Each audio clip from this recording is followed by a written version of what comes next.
Sir, Hathras में बवाल तब मचा जब आपने प्रेस कॉन्फ्रेंस में कहा कि रेप नहीं हुआ है।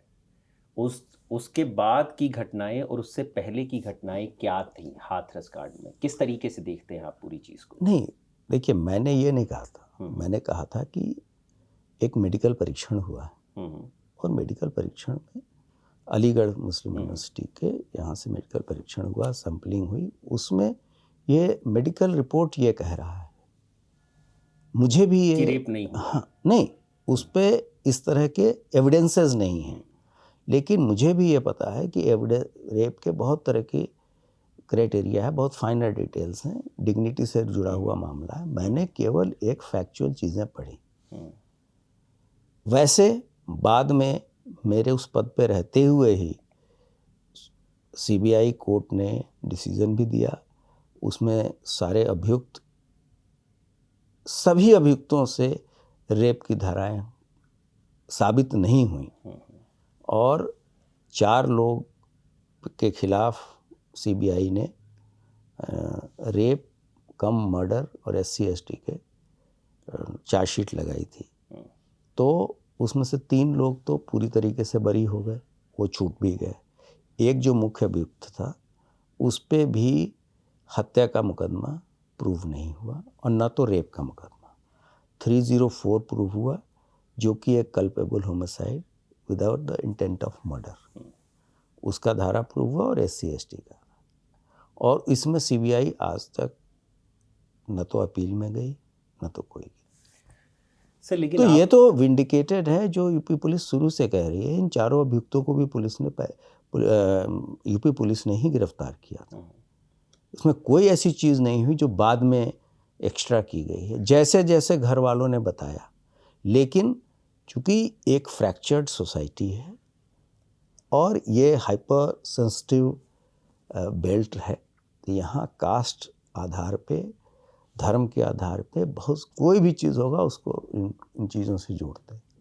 लेकिन सर, आपको नहीं लगता कि हाथरस केस में जिस तरीके से पुलिस ने पूरा मामला हैंडल किया, आधी रात को लड़की का दाह संस्कार किया गया और एक तरीके से मतलब खबरें हैं कि बॉडी जला दी गई, तो वो जब हैंडल उस तरीके से हुआ जिसको लेकर उत्तर प्रदेश सरकार की बहुत फजीहत भी हुई, इन पूरी घटनाओं को आप किस तरीके से देखते हैं कि आपको लगता है कि क्या वो और बेहतर तरीके से हैंडल हो सकती थी चीज़ें उस वक्त?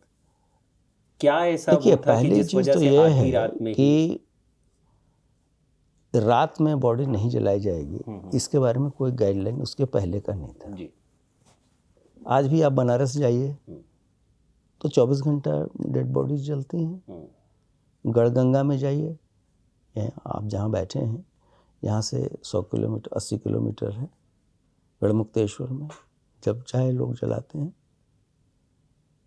तो वैसी कोई बात नहीं। अब जरूर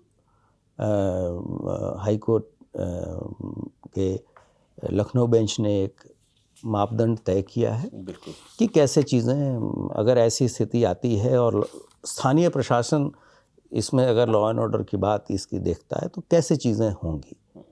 उस समय तक कोई ऐसी बात नहीं थी। घर के लोग भी पूरी तरीके से नहीं, कुछ लोग घर के लोग भी तैयार थे क्योंकि उनको पता था कि ये बॉडी खराब हो रही है और उसमें तमाम इस तरह के इंटेलिजेंस इनपुट थे उस समय कि इसको लेके काफ़ी लॉ एंड ऑर्डर के इशू हो सकते हैं। उस आधार पे स्थानीय प्रशासन ने जो डिसीज़न लिया, तो उसमें अभी कोई ऐसी चीज़, गलती तो किसी की पाई नहीं गई, मलाफाइडी तो किसी का था नहीं, दुर्भावना किसी की नहीं थी। तो जब इस तरह की चीज़ें होती हैं तो तमाम ऐसे इंटरेस्टेड पार्टीज उसमें घुस जाते हैं जो इन चीज़ों को अन्यथा उभार के और गवर्नमेंट को या प्रशासन को पुअर टेस्ट में बताना चाहते हैं या दिखाना चाहते हैं। उसमें उनका भी इंटरेस्ट होता है, लेकिन जब चीज़ें ब्लैक एंड वाइट कागज़ पे देखी जाती हैं, जो स्थानीय प्रशासन के लोग होते हैं, बहुत सारे टेक्निकल इंटेलिजेंस इनपुट होते हैं, बहुत चीज़ें लिख के भी आती हैं एजेंसीज़ के द्वारा कि अगर ऐसे इस तरह की प्लानिंग चल रही है, तो उन चीज़ों को भी प्रशासन, स्थानीय प्रशासन कंसिडर करता है जब इस तरह के सेंसिटिव इश्यूज डील किए जाते हैं। यानी कि आपका कहना है कि रात में जो वो दाह संस्कार किया गया बॉडी का या जलाई गई, वो एक सिर्फ इस वजह से थी क्योंकि इनपुट्स थी पुलिस के पास कि कोई और बड़ा कुछ कांड ना हो जाए इस पूरे मामले के चक्कर में, तो पहले एक तरीके से इस तरह की भी इनपुट्स थी और घर में और लार्जर फैमिली में कंसेंसस भी था इस चीज़ को करने के लिए। फैमिली की सहमति थी। हाँ, कुछ फैमिली के कुछ लोगों के लिए। देखिए फैमिली में भी ऐसा नहीं है कि कोई डेड बॉडी आज के रूरल एरिया में केवल घर के लोग ही तय करते हैं, समाज के लोग भी तय करते हैं, एक्सटेंडेड फैमिली के लोग भी तय करते हैं। उनमें कंसेंसस था। वहाँ कहीं से भी ये चीज़ नहीं आ रही थी कि पुलिस ने कोई ज़बरदस्ती खींच लिया और वो उन चीज़ों को कर दिया। तो वो गलत तरीके से चीज़ें प्रोजेक्ट की गई, पोर्ट्रेट गलत तरीके से हाँ, की गई। हाँ। लेकिन सर जो वीडियोस आए जब जर्नलिस्ट को रोका जा रहा था आगे जाने से या जो भी चीज़ें थी नहीं, उस दौरान बहुत सारे जर्नलिस्ट वहाँ गए भी थे, लेकिन जर्नलिस्ट के गार्ड में कुछ ऐसे भी लोग थे जो इस चीज़ों को, जो पार्टी बन के इस चीज़ों को कर रहे थे। इस तरह के भी इनपुट्स थे जो स्थानीय प्रशासन के पास थे, उस पर उन लोगों ने कार्रवाई किया। एक कप्पन नाम का व्यक्ति भी जा रहा था, आपको पता होगा कि 1.5-2 साल तक फिर वो जेल में रहा। उसके पास पूरा टूल किट के कागज़ मिले थे जब उनको इंटरसेप्ट किया गया था, तो उसको लेके भी बहुत हंगामा मचा कि साहब लोगों को जाने नहीं दिया जा।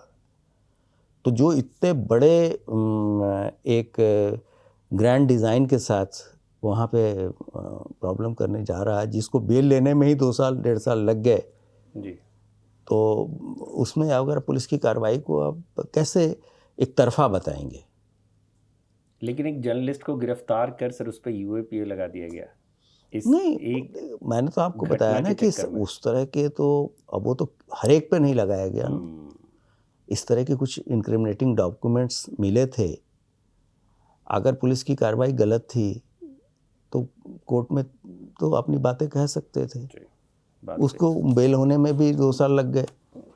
फिर उसकी ऐसी जांचें हुई, जो फंड्स मूवमेंट हो रहे थे, ये सभी चीज़ें तो कोर्ट के सामने, कोर्ट तो सभी चीज़ों को देख के कार्रवाई करती है। साबित हुआ सर कुछ उस केस में अभी तक कुछ नहीं? तो उसमें तो मैंने आपको बताया कि उसमें तो सभी लोग छूट गए। वो मेन केस जो था, नहीं सर, मैं जर्नलिस्ट की बात कर रहा था। नहीं तो वो तो अभी उसमें समय लगेगा, लेकिन है कि अभी तो बेल ही हुआ है कुछ साल पहले।